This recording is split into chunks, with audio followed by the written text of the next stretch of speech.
Maybe a first take from you on the loss, which is always a bad start, especially looking at the fact that your group only has 3 teams. Yeah, I think, like I said earlier in the pre-match interview, we needed this game so much. We needed the 3 points. The least we could have done, maybe the worst would be the draw, so that we can hold them also. But I think a loss has happened, and it is not a good start for Zambia, because we are only 3 in the group, and we need now to win the next game at Okos with good go aggregate, so we can see what happens in the other game with the other teams. So it was, I think it was a wonderful game I saw from my boys. We were on top of the opponents for most of the times of the game. Having the 90% of our players being new timers in the international football, we're giving them the chance to become mature. So I think they didn't disappoint much, because we created many chances.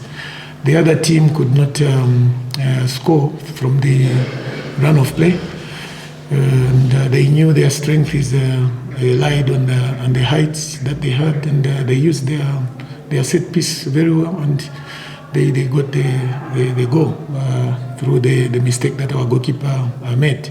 He should have attacked the ball, but he went behind the striker, so we conceded. And I think second half we came very strong, because like I said, new timers in the international scene, and we did not have any international friendly to test them, and we just threw them into the deep today. And I think for me it is a good start for the boys. They've now been baptized. They just have to be strong in international games. Coach, a lot of chances, dominance by Zambia, like you said, but obviously a lack of the last touch and the last third. Let's say that. Let us even say that, not really clear chances. What do you think went wrong with your attackers today?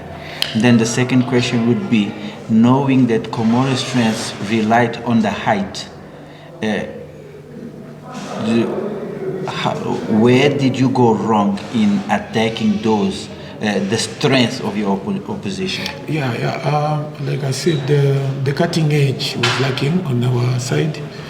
Despite breaking the lines with our strikers, they could not hit the ball into the target.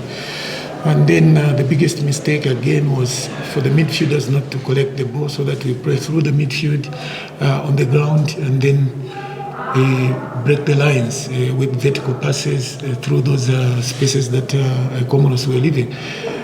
We opted for the higher balls. We gave them the game. So I think that was the biggest mistake from the boys. Like I said, many first-timers, and they didn't have much of that confidence to play, some of them, until in the second half. That is when we saw them now starting to try and need the passes that we did in training. So, I think it is gone. We have to look forward to the next game. Thank you very much, Coach. All the best. Thank you very much. Thank you, sir.